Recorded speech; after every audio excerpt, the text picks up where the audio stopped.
Ok. Bonjour ou bonsoir, tout dépend à quelle heure vous allez m'écouter. Mais quand même, je voudrais vous saluer.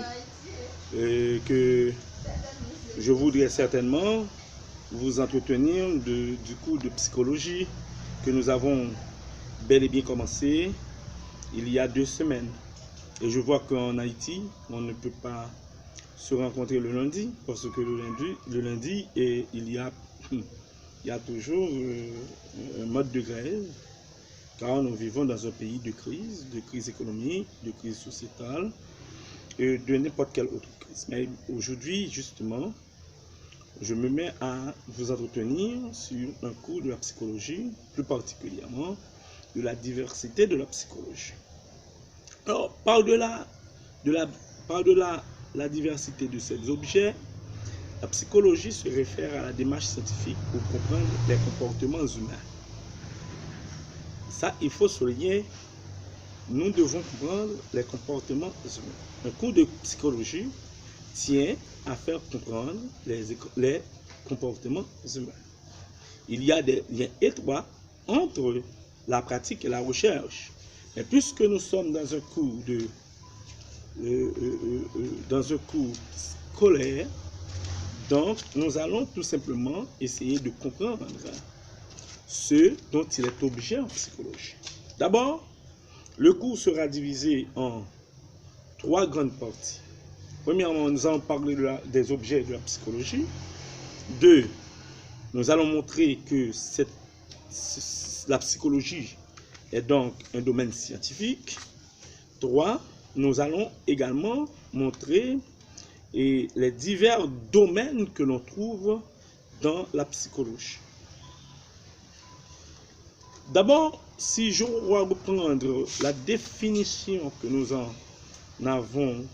dont nous en avons pourtant parlé, la psychologie étudie les conduites observables des individus ainsi que les processus cognitifs, affectifs et sociaux qui permettent d'expliquer ces conduites. Certains psychologues s'intéressent aux processus cognitifs qui contribuent à la formation et à l'utilisation des représentations mentales. Les psychologues cliniciens et les psychopathologistes privilégient l'étude de l'affectivité et de l'organisation psychique individuelle, morale et pathologique. Normale et pathologique. Normalement, un individu en tant que tel, il a pu certainement être cerné à divers aspects de sa vie et aussi de ses conduites. De ce fait-là, la psychologie du développement se spécialise dans la description des changements qui marquent le déroulement de la vie humaine et l'étude de leurs causes. Disons, il y a la psychologie sociale qui s'intéresse aux représentations et aux comportements individuels en référence au contexte social dans lequel ils apparaissent. D'ailleurs, vous savez, la sociologie aussi tient compte des comportements dans la mesure où, eh bien, elle s'intéresse à quoi? À la vie sociale. Donc, on ne peut pas certainement vivre en vase clos de ce qui fait qu'il y a un autre domaine en psychologie que l'on appelle la psychosociologie. Et dans la psychosociologie, c'est justement qu'on est en train d'étudier l'homme en divers milieux et par rapport, toujours il y a un fond, c'est le comportement. Normalement, il faut essayer de comprendre un autre élément des objets de la psychologie, c'est les travaux actuels. Ça veut dire que au monde, il y a bon nombre de psychologues qui travaillent et qui s'enrichissent du développement des connaissances de la biochimie et de neurosciences. Ça veut dire que la psychologie en tant que science, elle se développe avec les autres sciences. Donc, la biochimie ou l'écologie, si on veut, il y a d'autres sciences beaucoup plus connexes. Il y a aussi le droit. Il y a des travaux qui sont actuellement très intéressants par rapport au droit. Et nous disons que ce sont ces éléments-là qu'il faut retenir pour la psychologie. Donc, en tant que les objets d'étude de la psychologie, nous envoient à plusieurs aspects de la vie humaine. Deuxième élément que je veux développer avec vous, ce matin ou cet après-midi, tout dépend à l'heure où vous lisez cette vidéo, c'est la psychologie est-elle une science, une discipline scientifique? Bon, il n'y a aucun doute que la psychologie est une discipline scientifique. D'ailleurs, la psychologie, dans sa diversité, peut donner une apparence d'éclatement en raison du grand nombre de ces domaines et de la spécialité de leur objet. Méthode, étude et objectif. Donc, que l'on veut ou non, il y a un vocabulaire, un champ, c'est la conscience, des vocabulaires typiquement psychologiques qui appartiennent à ce champ, et les pratiques qu'il faut ou expériences qu'il faut dans ces... Bon, donc, à ces trois éléments ou à ces trois conditions, déjà, nous sommes devant une science. Cependant, un même type de démarche scientifique se retrouve à travers la pluralité des approches. Donc, cette démarche implique que des hypothèses soient formulées à partir d'observations empiriques ou de cadres théoriques et mises à l'épreuve des faits à l'aide des dispositifs appropriés. Donc, on ne peut pas, en aucun cas, refuser à la psychologie des démarches scientifiques. En outre, il y a des différences importantes dans la manière de tester les hypothèses. Quantitativement, ce qui permet de contrôler les paramètres qui interviennent dans la situation étudiée. Qualitativement, par l'analyse des cas individuels dans le but de dégager certaines régularités. Donc, là encore, il faut voir une démarche scientifique. Mais on doit retenir que certains psychologues éprouvent de la méfiance à qualifier leur démarche de scientifique. De plus, en raison de la pluralité et de la diversité des modèles et méthodes utilisés en psychologie, certains ne lui reconnaissent pas le statut de discipline scientifique. C'est à tort ou à raison, je ne sais pas, je ne suis pas un professionnel de la psychologie.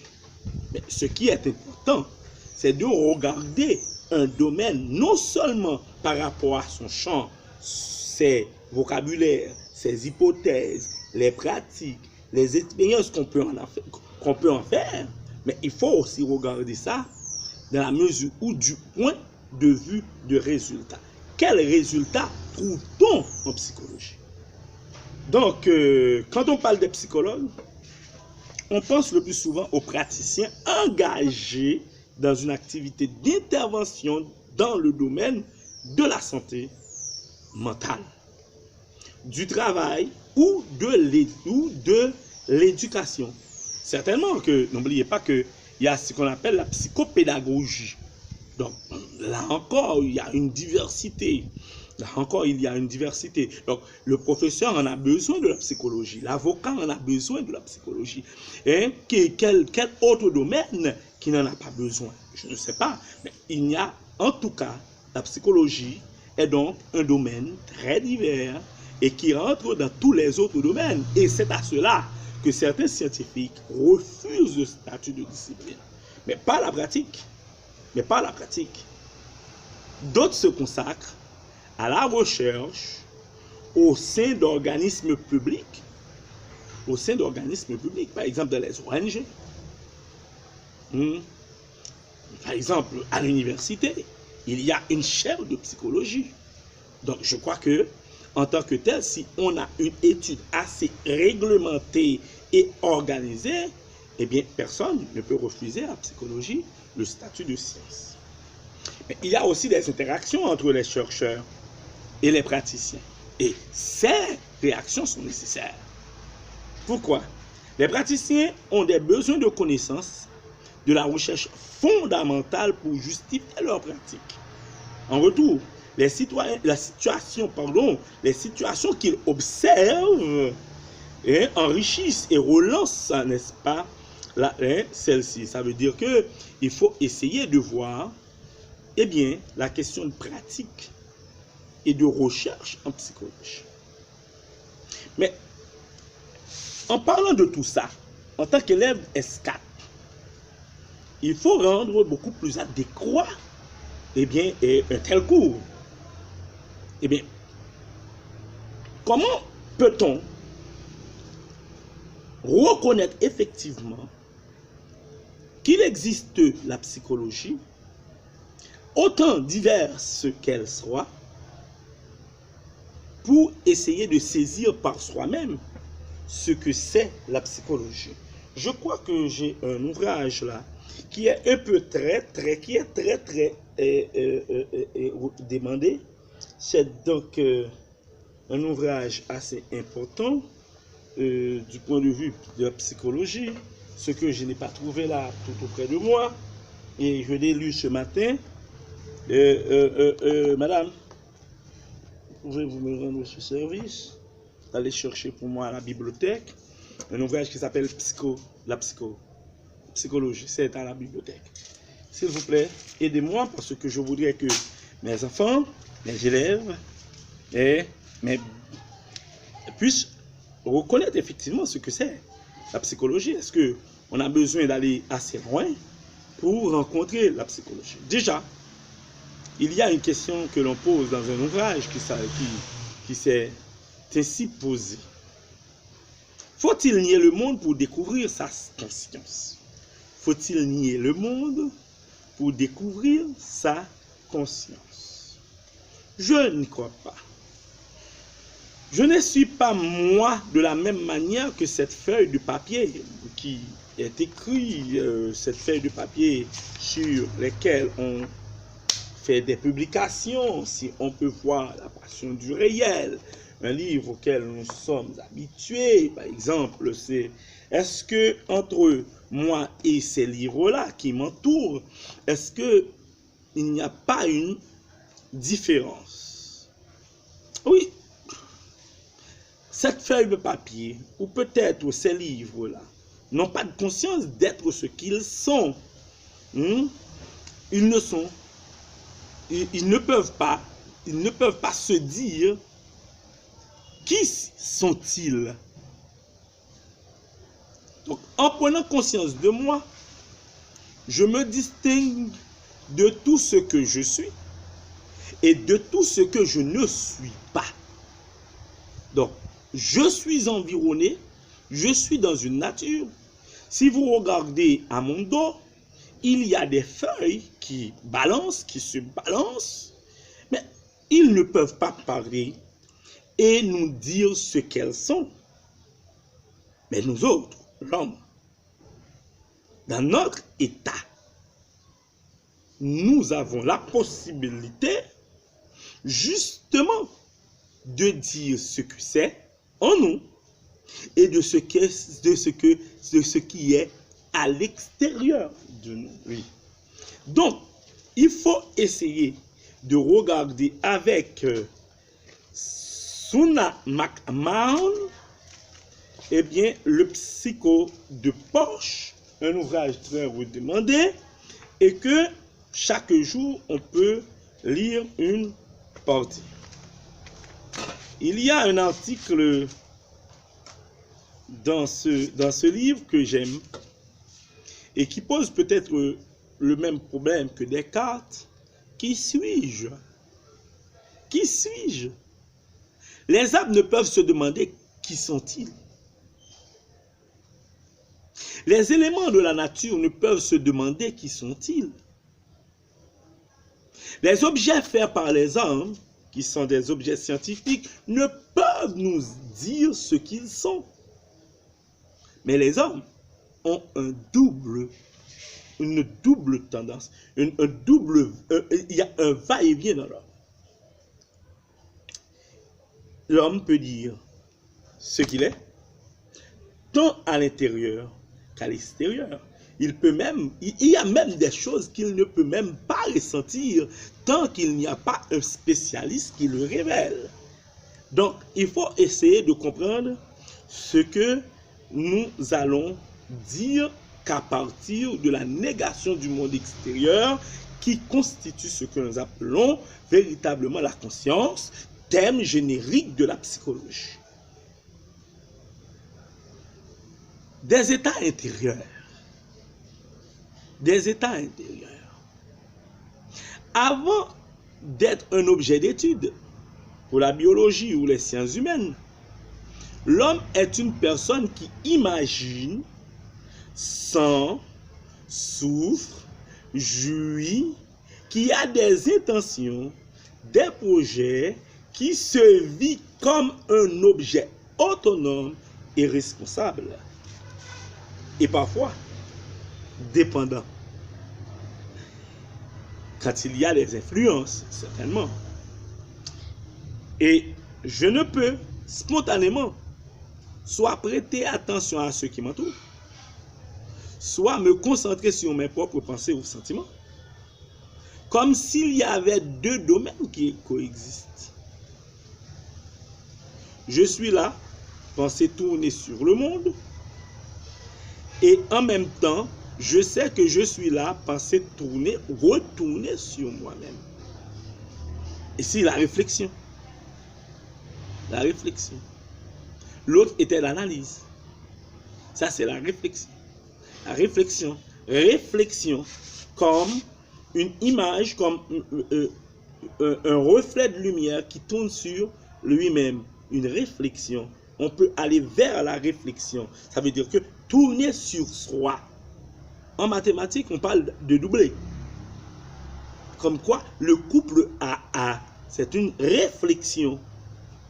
Et il faut essayer de comprendre ça. Ce redoublement constitue la conscience par rapport à soi-même. La conscience par rapport à soi-même. Ça veut dire qu'on se découvre. Parce qu'un enfant ne peut pas se découvrir. Mais autant que sa pensée tourne sur lui-même, l'enfant peut se découvrir et se saisir. C'est pourquoi tu peux t'expliquer. Tu peux te dire ce que tu veux et ce que tu ne veux pas. C'est parce que à la fréquentation de certaines réactions ou de certaines actions, eh bien, tu dis que tu aimes ceci et tu refuses cela. Tu hais cela. Ça veut dire quoi? Ça veut dire que tout ce que tu aimes devient des éléments conscients qui font de soi une personnalité. Donc, voilà, une conscience tournée sur soi-même, c'est la conscience en elle-même, une conscience réfléchie. Mais il y a aussi la conscience spontanée. Il y a aussi la conscience spontanée. Je vais beaucoup plus loin que le cours que j'ai proposé, mais c'est à bon escient puisque c'est toujours de l'objet de la psychologie, la conscience en tant que le thème fondamental ou disons le thème en puissance de ce domaine que l'on appelle la psychologie.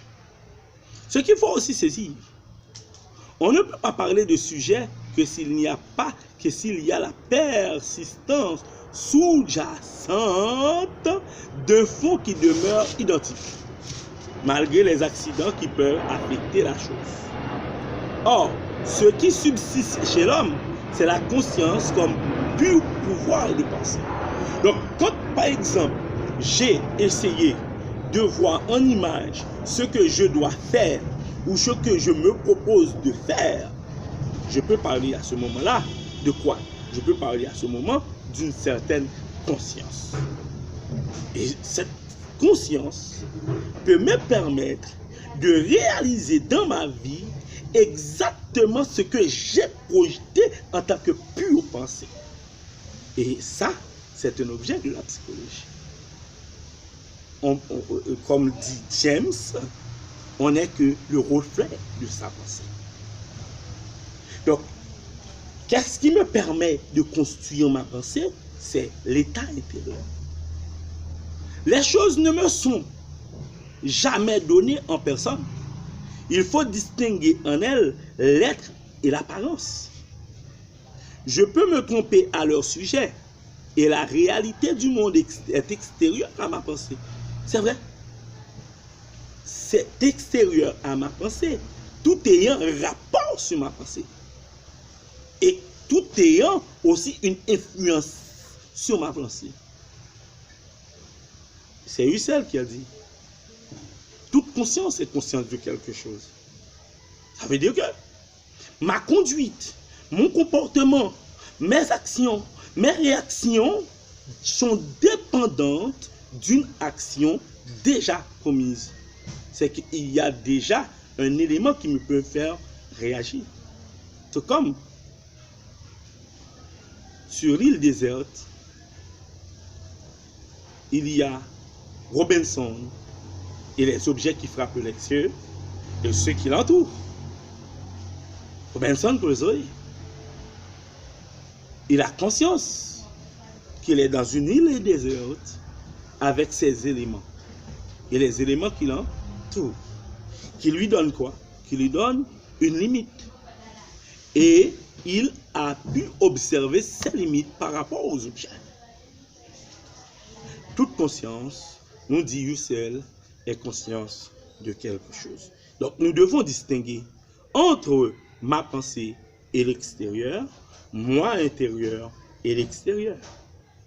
La conscience apparaît par contre comme un ensemble d'états intérieurs au sujet desquels je ne peux pas me tromper. Descartes dit, aucun démon ne peut me permettre de me dire que je ne pense pas moi qui pense, donc je suis un objet pensant. Donc il y a un fond, le fond sur lequel c'est fondé la psychologie, c'est la conscience. L'état intérieur au sujet desquels on ne peut pas me tromper. On peut appeler subjectif des états qui n'ont pas d'existence intrinsèque. On peut appeler subjectif des états qui n'ont pas d'existence intrinsèque. Mais n'existent que pour et par un sujet qui les éprouve ou les appréhende. Donc, je suis là, même avec ma propre pensée, il y a des actes, parce que je ne suis pas un tonneau vide. Il n'y a pas un homme qui soit vide. Quelque part, il a une pensée. Et à partir de quoi a-t-il cette pensée? À partir de sa conscience de ce qu'il voit, ou de ce qu'il entend, ou de ce qu'il écoute. Autrement dit, la Bible a dit ceci: la foi vient de ce que l'on entend. La foi est le résultat de ce qu'on entend. C'est pour justement faire allusion, puisque je sais que vous êtes religieuse, mais vous allez m'écouter. Mais la foi vient de ce qu'on entend. Ça veut dire qu'il y a une culture au fond de même la conscience. Au fond même de la conscience, il y a une culture. Il y a quelque chose qui nous fait avoir tel type de conscience. Ou une conscience de quelque chose. Mais il n'existe que pour et par un sujet qui les éprouve et les appréhende. Le fait qu'une dent soit carriée ne dépend pas du fait que quelqu'un le sache. Tandis qu'une douleur dentaire n'existe qu'en tant qu'elle est sentie par quelqu'un. Personne, si je ferme ma bouche, personne ne va voir si j'ai des dents carriées. Mais on peut se faire une idée que j'ai des belles dents. Parce que tout le monde part à l'idée que on doit avoir de belles dents. Mais si j'ai des douleurs aux dents, si j'ai mal aux dents, eh bien, tout le monde va le sentir. Pas parce qu'ils ont souffert la même douleur, mais parce qu'ils m'observent souffrant. Donc, celui qui m'observe souffrant va avoir une conscience que je sens quelque chose qui ne va pas. Il y a quelque chose qui ne va pas.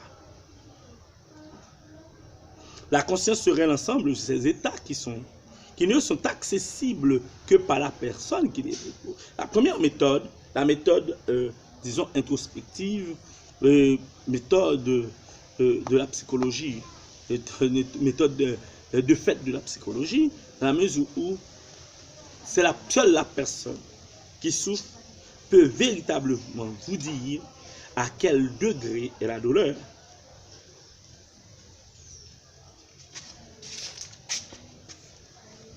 Et je comprends ici particulièrement Descartes. Chez Descartes, l'existence de la substance pensante, l'esprit ou âme, est prouvée par le coito. Coito, cogito, écrit par écrit, cogito. Eh bien, alors même que je doute de tout, je suis assuré d'être, grâce à la conscience que j'ai d'être une chose qui pense. Ça veut dire, je suis un être pensant. Même si effectivement que l'on peut se nier l'existence, eh bien non, quand mon cerveau, mon esprit travaille, il y a une action qui se fait, c'est la pensée, eh bien personne ne peut me convaincre de ne pas être une chose puissante.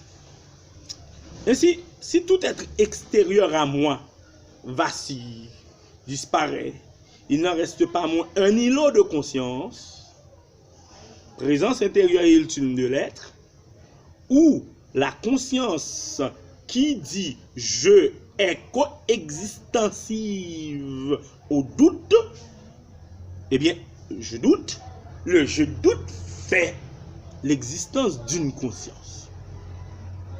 Donc, il y a donc une pensée. Je pense. Et à l'extérieur, je suis aussi. Donc, je suis dans ce repli même de la conscience. Donc, l'objet même de cette étude de psychologie, l'élément fondamental qui puisse permettre d'être l'objet de tous les éléments en psychologie, c'est ce que nous appelons justement la conscience. Donc, comment le découvrir? Le sujet comme ouverture sur le monde. Donc, le sujet est tout au dehors de lui-même. Autant que je suis à l'intérieur, mais aussi, suis-je aussi à l'extérieur. Comment cela est-il possible? Mais la conscience est-elle vraiment une substance, une permanence qui se maintiendrait dans l'espace et dans le temps? On peut au contraire concevoir que la conscience n'a ni forme ni contenu déterminé, qu'elle est intéressante, elle est une incessante activité de l'esprit, mais une ouverture sur le monde. Parce que la conscience qui vit à l'extérieur, tôt ou tard, elle se manifeste. La conscience qui se fait des images, tôt ou tard, elle se manifeste. Dans le cas, par exemple, du droit, on parle de l'aveu. Le criminel doit parler. Et il va parler à coups de marteau de la pensée, puisqu'on va lui poser autant de questions possibles. Donc, cette position est celle de la phénoménologie. Elle n'est reprise que par Sartre. La conscience n'a de dedans. Elle n'est rien que le dehors d'elle-même. Et c'est cette fuite absolue, ce refus d'être substance qui la constitue comme conscience. Une idée fondamentale de la phénoménologie de Husserl, l'intentionnalité. Déjà la conscience se manifeste déjà dans intentionnalité. L'existence phénoménologique du sujet, c'est une existence phénoménologique du sujet. Identique à sa conscience, le sujet n'est lui-même que dans ce mouvement qui le met en rapport au monde et à autrui. Tension morale, pour le faire actif, l'emporte sur l'être passif, l'être actif ou le faire actif. Volonté qui s'exprime si bien qu'en cette formule sartrienne, je veux parler de Jean-Paul Sartre, faire et en faisant se faire, et n'être rien que ce qu'on fait. Je reprends cette formule. Faire et en se faisant se faire, et n'être rien que ce qu'on se fait. La conscience est donc le résultat de l'être, le sujet est l'homme. Dans cet ouvrage que je viens de faire rechercher, il y a un article qui s'appelle « Qui suis-je » C'est peut-être la question fondamentale à tout un chacun qui veut aborder la psychologie. Autant que je ne me découvre pas, je ne peux pas comprendre le monde extérieur et je ne peux pas comprendre au-dessus. Et c'est pourquoi la formule de Socrate a eu un grand retentissement, une grande, je dirais, influence. C'est une formule qu'il faut partager. Connais-toi toi-même et tu connaîtras le monde. Connais-toi toi-même et tu connaîtras le monde. Quelqu'un qui ne se connaît pas encore, dont la conscience n'est pas encore découverte, ne peut pas connaître ce qui se passe tout autour de lui.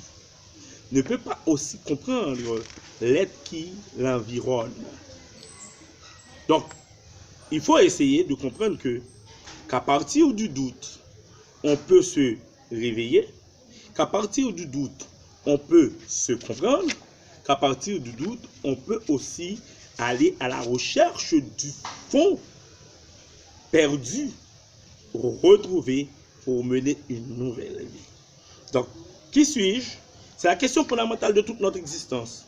On peut y répondre de différents niveaux et l'envisager à partir de différents points de vue philosophiques, éthiques, spirituels ou comportementaux. Ça veut dire que quand quelqu'un dit être croyant, chrétien, ou disons être citoyen, etc., il y a un fond qu'il tient, c'est le fond même de sa pensée, donc de sa conscience. Donc, l'être n'existe pas sans son intérieur, mais n'existe pas non plus sans son extérieur. Donc, c'est là le fond de la psychologie. Je dois vous dire sincèrement qu'il faut quand même se poser des questions. Commencez par vous demander qui suis-je. Il me reste 7 minutes. Le sens même du mot psychologie, que je reprends le cours extérieur et le cours antérieur, étymologiquement, psychologie du grec signifie du grec psyché, âme, et logos, discours, parole, signifie étude de l'âme. À un moment donné, qui caractérise l'être humain, mais l'âme en tant qu'un élément qui n'est pas trop palpable, concret et qui n'est pas trop saisissable. Depuis le Moyen-Âge, on va rejeter cette définition étymologique pour employer une terminologie beaucoup plus moderne que celle des philosophes grecs. On peut dire qu'elle est la science du psychisme humain, c'est-à-dire ce qui concerne l'esprit et la pensée. Mais on ne va pas rester là. On ne va pas rester là. Le terme psychisme permet de regrouper les principaux objets de la psychologie: la cognition et l'affectivité. La cognition concerne la perception, l'intelligence, la mémoire, le langage, l'apprentissage, l'attention, etc., etc. Tandis que le domaine de l'affectivité concerne les besoins, les désirs, les motivations, les émotions, les pulsions, les modes de relation à autrui, l'affection, etc., etc. Donc, ce qui signifie clairement que la présentation des principales spécialités de la psychologie permet d'avoir un premier aperçu de la diversité des objets d'étude de cette discipline. Il y a la psychologie clinique, il y a la psychopathologie, il y a la psychologie du développement, il y a la psychologie sociale, il y a la psychologie cognitive, il y a la psychologie différentielle, il y a la neuropsychologie, la psychologie pédagogique, la psychopédagogie. Donc, il y a un monde assez avancé de la psychologie. Mais, laisse-moi de vous rappeler les éléments les plus importants qu'il faut retenir. Il y a la psychologie clinique, c'est la psychologie qui cherche à comprendre et expliquer le fonctionnement psychique humain et ses troubles. Elle étudie de façon approfondie les cas individuels, aussi bien dans le registre du normal que du pathologique. La psychopathologie, c'est la psychologie pathologique, correspond à l'étude des maladies mentales et des troubles et dysfonctionnements de la personnalité avec des visées diagnostiques et thérapeutiques. La psychologie du développement a pour objet l'origine, l'évolution et l'involution de l'être humain dans ses aspects cognitifs, sociaux et affectifs. La psychologie sociale s'intéresse à la perception que l'individu a de son environnement social, aux relations individuelles et aux relations intergroupes. C'est important pour l'Haïti. Elle tient compte à la fois des processus individuels et de l'insertion sociale des individus. La psychologie cognitive étudie les grandes fonctions psychologiques de l'être humain. Perception, mémoire, apprentissage, langage. Elle cherche à en dégager les lois générales et elle utilise le plus souvent la méthode expérimentale. La psychologie différentielle a pour objectif de décrire et d'expliquer des différences de conduite entre les individus et les groupes en analysant les caractéristiques qui leur sont propres. C'est le cas, par exemple, on peut étudier une équipe, le succès d'une équipe, aussi l'échec d'une équipe. On peut faire ça. La neuropsychologie, elle étude des fonctions mentales supérieures et de leur relation avec le cerveau. Elle repose sur l'étude des patients cérébrolésés, parfois sur l'étude de sujets sains.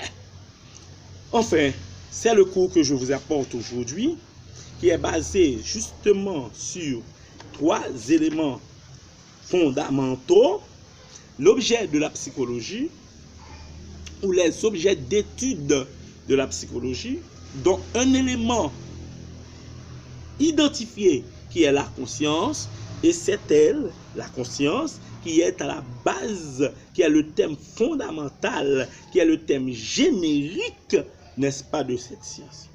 La psychologie est-elle une science? Pour certains psychologues, oui, elle est une science, dans la mesure où elle se conforme aux conditions de faire n'importe quel domaine, un domaine scientifique. Mais jusque-là, il y en a d'autres qui contredisent cette approche. Dans le sens que il doit y avoir des spécialistes pour une science, il y en a parce que il y a une diversité de sciences qui se rapportent à un même tronc, qui est la psychologie, et on voit cette diversité par rapport aux objets de chaque science que l'on peut justement rencontrer dans cet univers de la psychologie.